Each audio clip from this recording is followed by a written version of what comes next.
what was kind of the choice to, start with the piss?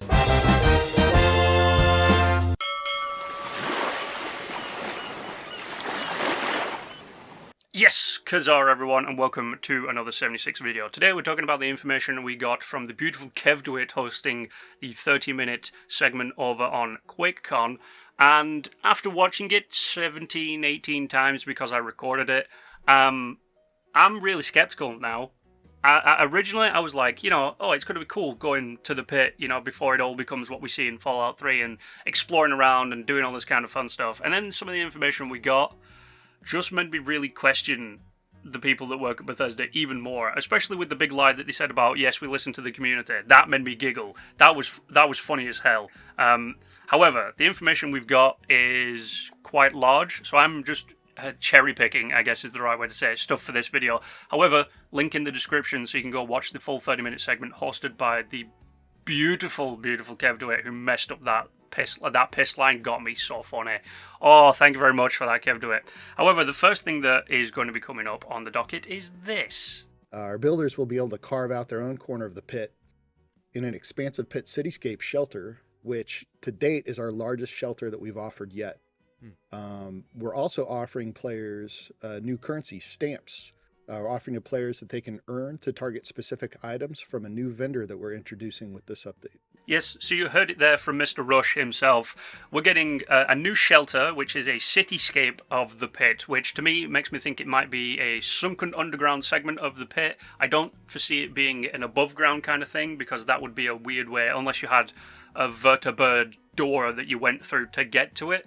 However, the bad point of all that information we got was a new currency. We don't need it, okay? We've already got script, bullion, treasury notes, caps. I'm probably missing one, but we don't need stamps, okay? It's nice that we've got a new vendor for the pit itself, but we don't need it, okay? Stamps are absolutely pointless. Speaking of pointless, let's move on to the next segment about Trogs.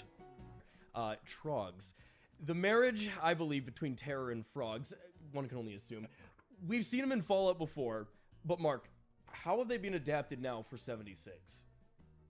Yeah, so we wanted to have a little fun with the Trogs. We're earlier in the timeline, and, we had these ideas of like, well, maybe things were actually worse earlier on, and we wanted to explore the idea that maybe this contagion is a little more volatile, chaotic. So you're going to see a lot of different variants of Trogs, and what that also gets us on the gameplay side is more interesting and chaotic encounters with different types of Trogs that do different things. That they have ranged attacks and things like that. So yeah, we just wanted to, we had some ideas and wanted to explore having more fleshed out encounters, and nothing we always thought that like maybe earlier in the timeline things might be a little more crazy and chaotic, and we wanted to communicate that with the Trogs.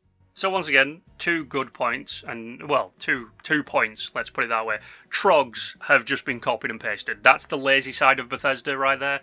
They've just gone, hey, we've got Trogs, what should we do with them? And probably someone's just gone, what if one had laser eyes? Or what if one spewed fire? Or what if one farted a toxic gas cloud?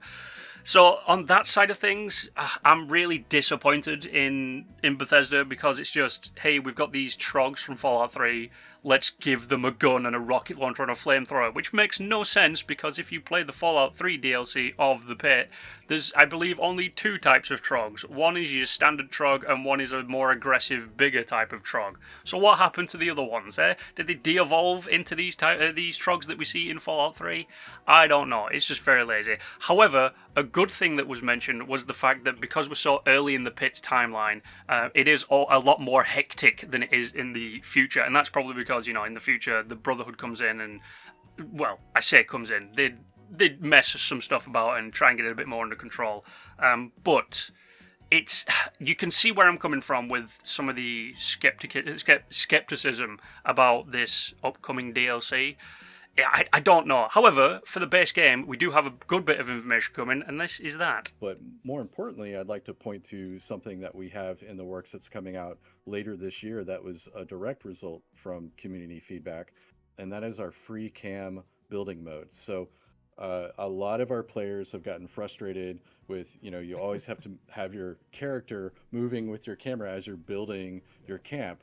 We're going to have a way to toggle that off, so now you can detach the camera from your character and build to your heart's content. Yep, that's right. Bethesda have finally listened, in air quotes, to the community, which is, something we asked for years and years and years ago, but a free-floating camera to build stuff, which is like standard in most games that have a building system in some aspects. But finally, we're getting a really good piece of tech coming for the building side of Fallout 76, and that is the free cam, which, you have no idea how often I've seen this pop up as something that someone has wanted just on like a Discord or something. Years. It's been years in like the requesting, and they've finally listened to the community, in air quotes. But yeah, no, it's a good bit of information to end on. Like I said, by the way, in the intro, there's a whole lot more info. I just wanted to cover some of the stuff that I was a bit iffy on in some areas and a bit happy on in some of the other areas, But like I did say,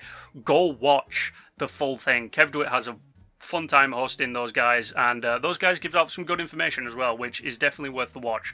So go check that out. But you guys know the drill. Like, share, and subscribe. And until the next time, stay awesome.